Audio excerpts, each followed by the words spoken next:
Chào mừng mọi người quay trở lại với kênh In Bay On Around. Sau gần 5 năm quen biết nhau á, thì cái câu hỏi mà mình với Bay vẫn thường hay nhận được nhất đó là mình với Bay đã gặp nhau như thế nào. Cho nên bây giờ tranh thủ dịch Covid vẫn còn chưa hoàn toàn qua hết và tất cả các kế hoạch du lịch của bọn mình á, đang được bị rối ren lên hết trơn á. Thì ngày hôm nay mình dành chút thời gian chia sẻ với mọi người câu chuyện về một chàng trai Việt Nam đã gặp một cô gái Myanmar như thế nào nhé. Hôm nay chỉ có mình thôi, không có Bay, vì Bay đang là người cầm máy quay đó. Hồi đó là vào năm 2015 khi mà công ty chuyển mình chuyến công tác dài hạn đầu tiên đến Myanmar. Mình còn nhớ là mình hạ cánh vào Myanmar vào giữa một buổi trưa nóng bức của tháng 4, ngay ở chính giữa lễ hội Xin Giang, là lễ hội nước của Myanmar luôn. Đó cũng là lễ hội lớn nhất của người Myanmar và là dịp chuyển giao giữa thời tiết của mùa khô đi qua mùa mưa. Siêu nóng mọi người à, nóng lắm luôn. Đó, thì lúc mà mình mới qua thì công việc khá là nhiều, mình cũng chưa hề có quen ai, chưa có bạn bè gì nhiều hết á, nên phần lớn thời gian á là mình ở trong văn phòng. Sếp của mình á là một anh người Thái hơn mình 2 tuổi, cũng là dân expat đi qua có một mình, sống một mình. Bọn mình làm việc với nhau rất hợp nữa, cho nên cả hai cũng kiểu như là ham việc và lười về nhà. Really nigga? Cả hai làm việc với nhau ở văn phòng rất là khuya, đến tầm 1-2 giờ. Trong tuần á thì như vậy, còn cuối tuần á, cứ mỗi thứ Sáu á là mình lại xách ba lô lên, từ văn phòng sẽ chạy thẳng ra ngoài trạm xe buýt, sau đó bắt xe đi đến một thành phố nào đó và tự đi du lịch vào cuối tuần. Rồi sáng thứ Hai lại tiếp tục quay trở lại văn phòng.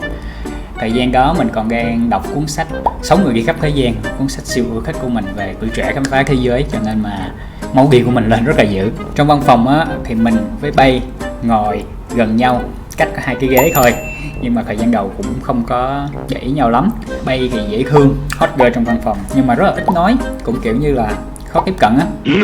Mình thì cũng không có tương tác nhiều với Bay trong công việc, chủ yếu là những cái lúc mà đi ăn trưa với cả team thôi thì mình hay hỏi thăm mọi người về cuộc sống, về hoàn cảnh, mọi thứ xung quanh như thế nào. Còn Bay thì rất là ghét bị hỏi.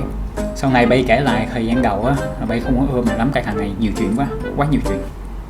Nhiều chuyện đâu có xấu đúng không mọi người? Tầm 2 tháng sau khi mà mình đã ở đất nước Myanmar rồi thì có một buổi chiều mình chán cho nên kết thúc công việc sớm, rồi sau đó quyết định là sẽ đi xuống khu trung tâm dạo chơi, tìm chỗ ăn uống.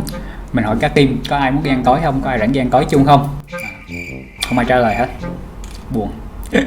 Nhưng mà sau đó thì mình và Bay cùng một bạn ở trong công ty thì đi taxi đến khu trung tâm cùng với nhau. Trước khi chia tay á, mỗi người một hướng á, thì Bay có hỏi là mình dự định làm gì tối đó. Mình nói không có gì đặc biệt, mình chỉ muốn đi vòng vòng rồi kiếm chỗ ăn tối thôi, tưởng gì khói. Ai dè 5 phút sau Bay nhắn cho mình một cái tin là tối nay Bay cũng đi ăn với lại mẹ nuôi của Bay, hỏi mình có muốn đi ăn chung không.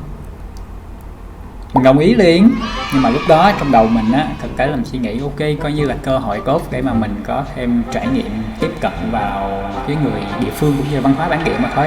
Xong rồi nguyên buổi ăn tối đó mình ngồi nói chuyện say mê với lại mẹ nuôi của Bay. Bác ấy cũng kiểu như là lần đầu mà mới gặp người Việt Nam á mọi người, cho nên hỏi rất là nhiều.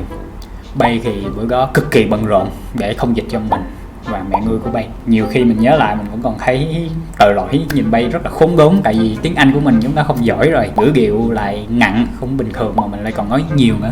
Sau này á, thì Bay mới kể lại cho mình nghe là Bay cũng đã quan sát mình một thời gian rồi, mà kiểu nhìn thằng này cũng hơi tội chút xíu. Dân đã đi làm xa nhà, không quen ai, không biết nói tiếng gì mà cứ cuối tuần á, thì cắm đầu đi chơi một mình, trong tuần á, thì làm như trâu, lâu lâu muốn đi ăn một bữa thì rủ không ai đi hết trơn á. Cho nên tối đó là buổi tối cũng thân mật với Bay với mẹ nuôi của Bay, nên Bay muốn rủ mình đi một chút cho mình đỡ buồn thôi. Rồi sau bữa ăn đó thì mình cũng biết thêm một chút về Bay biết thêm một chút về mình. Bay đến từ Mandalay, nhưng mà hiện giờ thì đang sống xa gia đình ở Yangon đi làm. Bay ở chung với lại dì và anh trai của Bay thôi. Đó, sau khi mà mình nghe nói như vậy á, thì lần tiếp theo khi mà mình đi ăn tối thì mình không rủ các team nữa. Lần đầu tiên mà bọn mình đánh dấu coi như là buổi hẹn hò đầu tiên của bọn mình á, là vào một buổi chiều tháng 7 khi mà cả hai cùng hẹn nhau đi chùa chung. Chia sẻ với các bạn một chút xíu về văn hóa thôi, là ở Myanmar là một nước bị ảnh hưởng rất nhiều bởi Phật giáo, cho nên mọi người đi chùa rất là nhiều.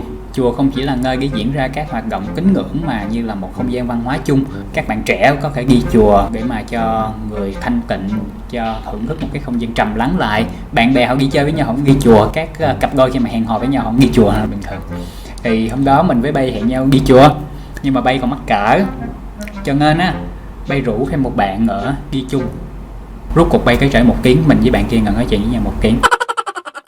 Nhưng mà hôm đó Bay đến, Bay mặc đồ Longji là bộ đồ truyền thống của người Myanmar, màu áo rất là đẹp mà mình vẫn nhớ tới ngày hôm nay. Rồi ngày qua ngày bọn mình đi ăn tối nhiều hơn, đi dạo nhiều hơn, đi chùa nhiều hơn. Mình bớt ở văn phòng chơi với sếp hơn một chút và đi ra ngoài đường chơi với Bay nhiều hơn một chút. Ở Yangon thì không có nhiều các hoạt động hay là cái hình thức giải trí, cho nên phần lớn thời gian là bọn mình chỉ đi chùa nhiều hơn. What the hell?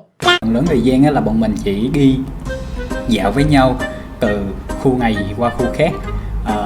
Nhiều khi là đi vào các trung tâm mua sắm. Đôi khi Bay cũng rủ mình đi tham gia các đám cưới địa phương hoặc là tham gia các hoạt động từ thiện nữa. Bay cũng rất là thích đi du lịch luôn. Trong thời gian mình ở Myanmar thì mình với Bay đã cùng nhau tổ chức 2 chuyến đi du lịch cho cả team mình đến Bagan và Mandalay. Và đó cũng là những ngày mà bọn mình bắt đầu chia sẻ với nhau rất là nhiều về giấc mơ đi du lịch vòng quanh thế giới. Thời gian đầu quen nhau thì có khá là nhiều cái rào chắn giữa bọn mình. Thứ nhất là bất đồng về ngôn ngữ nè, và thứ hai là cái sự bất đồng về văn hóa nữa. Nhiều lúc nói chuyện với nhau phải cố gắng nói thì là chậm hoặc là giải thích lại 2-3 lần thì người kia mới hiểu. Tuy nhiên có rất là nhiều khoảnh khắc là lạ, giống như là nhiều khi mà mình chưa nói hết ý thì Bay đã hiểu mình muốn gì, hoặc là Bay cố diễn tả một cái gì đó dù là mình không hiểu được cái ngôn ngữ mà Bay đang cố nói, nhưng mà mình biết ý Bay muốn gì. Mình là một người cực kỳ nóng tính, nhưng mà mình luôn luôn rất kiên nhẫn với các lần đi trễ của Bay. Bay rất là ghét ai nói nhiều, nhưng mà rất là thích nghe mình nói, cho nên mà dần dà thời gian những cái yếu tố đó nó khiến tụi mình cảm giác được là có một cái sự kết nối vô hình nào ở giữa cả hai.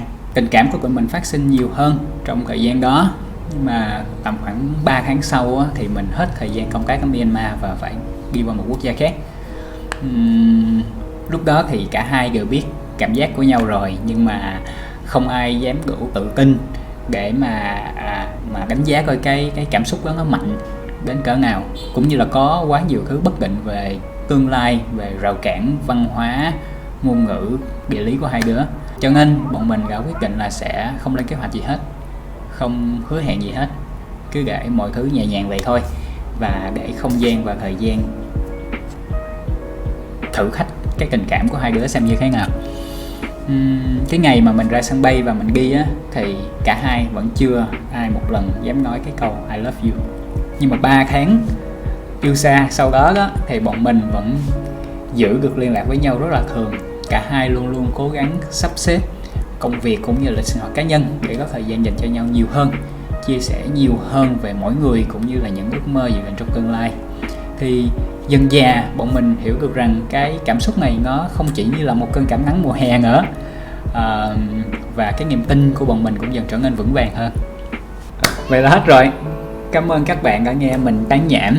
Mình hay nói đùa rằng là sau 6 năm làm việc ở công ty thì cái thành quả lớn nhất của mình gặt hái được chính là cô vợ này. Nên mà bạn nào vẫn còn đang tìm kiếm một nửa kia của mình thì hãy cố gắng đi du lịch nhiều lên, đi công tác xa lên.